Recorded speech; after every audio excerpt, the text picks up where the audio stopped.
sa ating mga balita, tiniyak ni Pangulong Aquino ang pagpapatupad ng patas na hustisya sa bansa.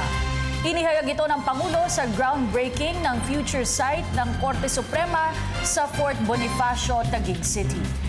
Matapos ang 7 dekada, ngayon lang magkakaroon ng sariling gusali ang kataas-taasang hukuman.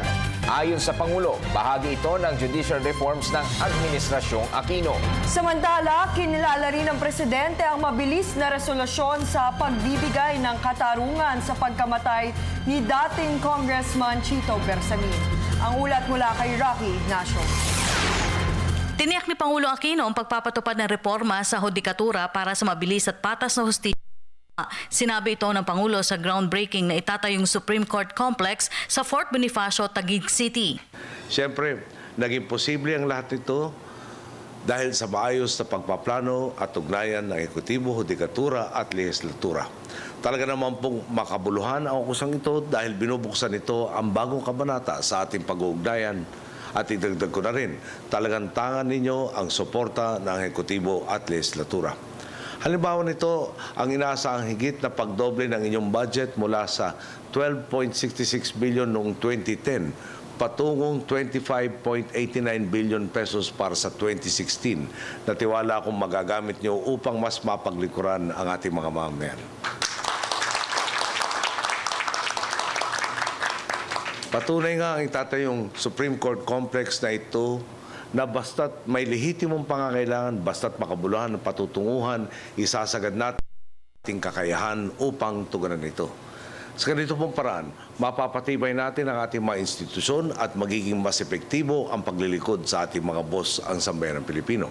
Kasama ng Pangulo si Chief Justice Maria Lourdes Sereno, ito ang kauna-unahang pagkakataon na magkakaroon ng sariling gusali ang Korte Suprema sa loob ng 7 dekada. Sa gabay naman ng italaga nating Chief Justice Maria Lourdes Sereno, kumpiyansa tayong isusulong niya ng gusto ang reforma sa inyong sangay sa mahabang panahong maglilingkod siya.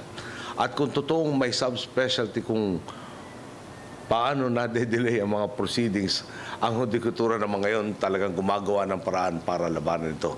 Nariyan halimbawa ang inyong Justisye. Tama ba? Justisye program. Ang automated hearings at e-courts para pabilisin ang pangangasiwa sa mga kaso. Pati na rin ang mga inisyatibang gaya ng e-subpoena ng ating Justice Zone na sinimulan kasama ng ating DILG at DOJ. Kasabay ng groundbreaking ang ceremonial signing ng contract to sell sa pagitan ng Korte Suprema at Bases Conversion and Development Authority BCDA. Ang contract to sell na mahigit 2 hektarya ay nakapaloob sa Memorandum of Understanding ng BCDA at Supreme Court. Git pa ng Pangulo, bahagi pa rin ito ng pagsusulong ng modernisasyon ng hudikatura. Moderno at dekalidad nga ho itong itatayong bagong complex ninyo at makabago ang makagamitang ilalagay dito. Pero para sa akin, ang pinakamahalagang bahagi nito ay ang mga magtatrabaho rito. Lahat na magiging kasangkapan sa bago niyong gusali makakatulong sa pagtupad ng inyong mandato. Pero nasa sa inyo pa rin kung isusulong ninyo ang tama at makatwiran.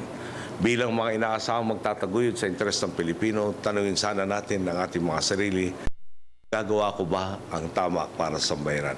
O may ginagawa lang ako para masabing tinutupad ko ang tungkulin ko? Itong gagawin ko, sigurado bang makakabuti para sa aking mga boss at totoo bang maghahatid ito ng katarungan? Naging pagkakataon na rin ng Pangulo na iapila ang pagbibigay ng agarang solusyon sa binibili para sa mga itinatayong infrastruktura ng pamahalaan upang maiwasan ang delay sa proyekto. Simple lang naman ang inaasahan ng ating mga boss mula sa ating mga lingkod bayan. Imbis na justice, isulong natin ang totoong justice. Kaya naman lulubusin ko na ang pagkakataong makaharap kayo ngayon at ilapit sa inyo ang isang usapin. Sa inyong mas aral sa batas, di po ba may batas tayong pagdating sa pagtatayo ng mga proyektong pang-infrastruktura ng gobyerno? Kailangan merong deposito para sa milyar na lupang na-expropriate. Kapag nagawa ito ayon sa batas, dapat ay maglalabas agad ang korte ng na nagsasabing ang gobyerno na ang may karapatang gumamit sa lupa at pwede nang ituloy ang proyekto.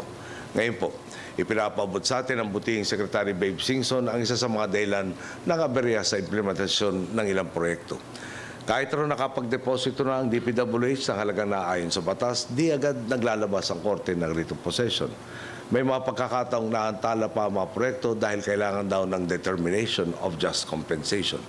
Idudulog ko po, sana agad natin matutukan ang paglalabas ng desisyon sa ganitong mga issue.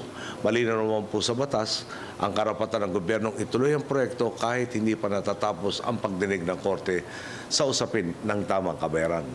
Sa pagkakaunawa ko rin po, sinasabi ng batas na bawal sumailalim sa TRO ang mga proyektong pang-infrastruktura ng gobyerno.